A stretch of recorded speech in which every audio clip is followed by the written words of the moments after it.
Look at this beautiful loaf of sourdough sandwich bread. And the best part, every single bit of this flour was milled fresh right here at home. Fresh milled flour, it changes everything about sourdough sandwich bread. And today I'm going to show you exactly how I get a perfectly soft, sliceable loaf every single time, even if you're brand new to this. So let's get into it. I'm gonna go ahead and get it ready to mill up. But first, why does fresh milled flour even matter? Because when you mill your own flour at home, you're getting the whole grain, the bran, the germ, all those natural oils completely intact. And store-bought flour has most of that stripped out, which is why it has such a long shelf life. But that also means that a lot of the nutrition and flavor that goes with it. Now, I know what some of you are probably thinking, well, doesn't fresh milled flour, make the bread dense? Well, yeah, it absolutely can, if you don't know what you're doing. But that's why you're here today, because once you understand a few simple things, it's totally manageable. And for this recipe, by the way, I'm using all hard white wheat berries. I love it for sandwich bread because it has a really mild, slightly sweet flavor. And my kids don't even notice the difference from regular bread. And honestly, if you've got grandkids, this is a great one to make for them too. Okay, first things first, mill your flour fresh. I run my hard white berries right through the mill and use it as is. So I'm keeping this simple today. There's gonna be no sifting. We're just gonna use the whole grain and let the dough do its thing. All right, let's mix our dough. So in your mixing bowl, start with 120 grams of active starter and make sure it's been fed and is nice and bubbly before you use it. Then add 180 grams of warm water, 35 grams of oil. You can use avocado or olive oil, whatever you have on hand, and your honey. Now, for the honey, you've got a little choice here. You can use 15 grams if you want just a hint of sweetness, or use 25 grams for a softer, more classic sandwich bread feel. I personally use 25 grams every time. Then crack in 1 large egg, which is about 50 grams, and you're gonna give all of that a gentle mix to combine. Now you're gonna add your flour. So let's start with 300 grams of your fresh milled hard white wheat flour. And once the flour is in, then you're gonna add your 6 grams of salt last. And here's a little tip that matters more than what you might think. You never want to pour your salt directly onto your starter when it's sitting in the bowl without any flour. Salt can actually slow down or even damage the good bacteria and yeast in your starter, and that's what makes your bread rise. So getting your flour in there first gives the salt something to buffer against so it mixes safely. Now we're gonna mix everything together until it comes into a shaggy dough, and it doesn't need to look perfect at this point. See how the dough feels. It should be soft and slightly tacky, not sticking all over your hands. Fresh milled flour can really vary a little in how much liquid it absorbs. So if it feels really wet and sticky, go ahead and add a little more flour up to that point, maybe like 330 grams, up to 330 grams mark. And just don't stress about the exact number. You want to look at the dough. All right, so now we're just gonna go ahead and cover the bowl, and we're just gonna walk away for 20, 30 minutes. I'm just kidding.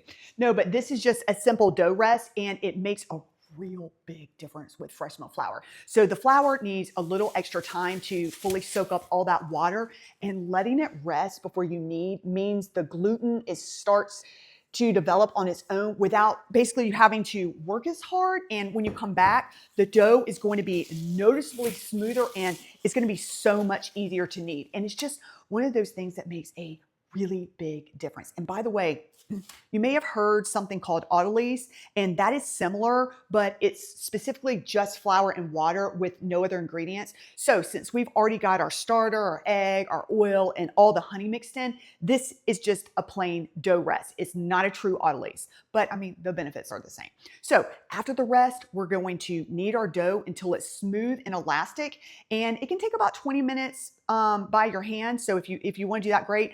I'm going to use my mixer for mine, and I'll see you in a second. All right, so now we're going to go ahead and cover the dough, and we are going to let it bulk ferment. And let me explain what that actually means, because it sounds fancier than what it is. So bulk fermentation is just the first big rise. It's called bulk because you're letting the whole batch of dough rise together before you shape it. And during this time, your sourdough starter is doing all the work. The wild yeast and bacteria in it are eating the sugars in the flour, and producing the gas. And that gas is what makes your bread rise, and it gives it that slightly tangy flavor.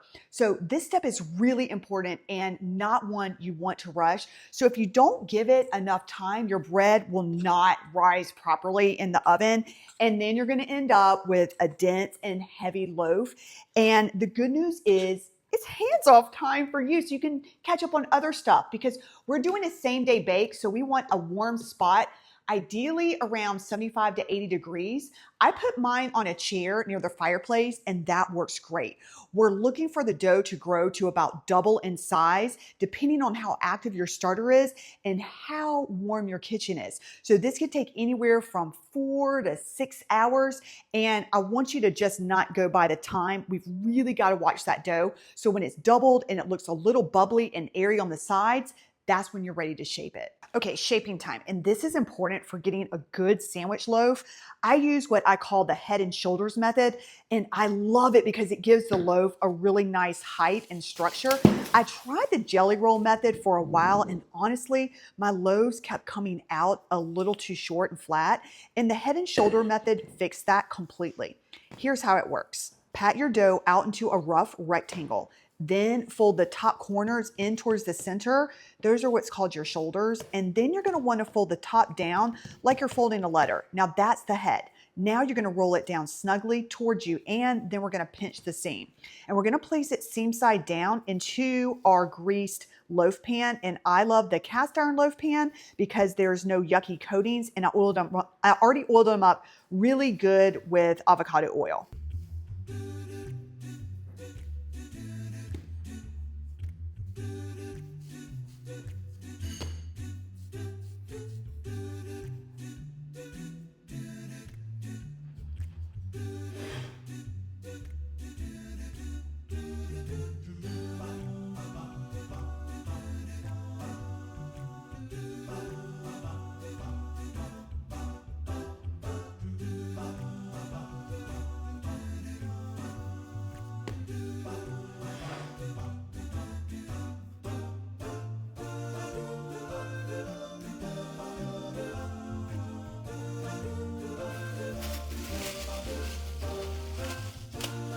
Preheat your oven to 350 degrees. Now, here's my trick for getting a soft, even top without it cracking or burning.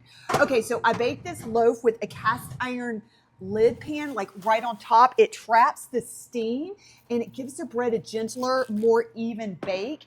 And we bake it like that at 350 degrees for 45 minutes. And that's it. There's no removing the lid partway through. There's no fuss.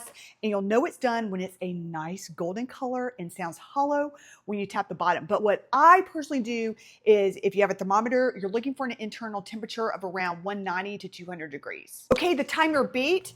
It is time to get out our loaf and see what it looks like. I get so excited every single time. All right, I'm gonna lift it up. Oh, isn't that beautiful? Oh, it's so pretty.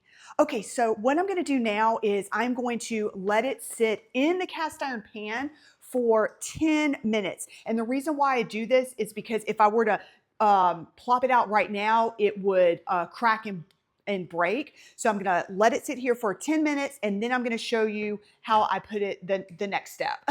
Okay, it's been 10 minutes, so I oiled up my pan really good. So it just slid right out. Oh, that's so nice.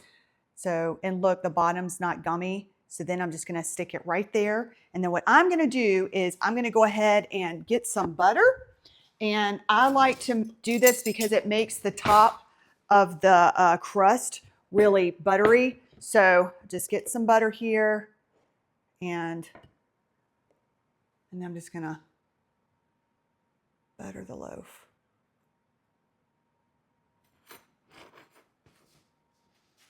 Oops.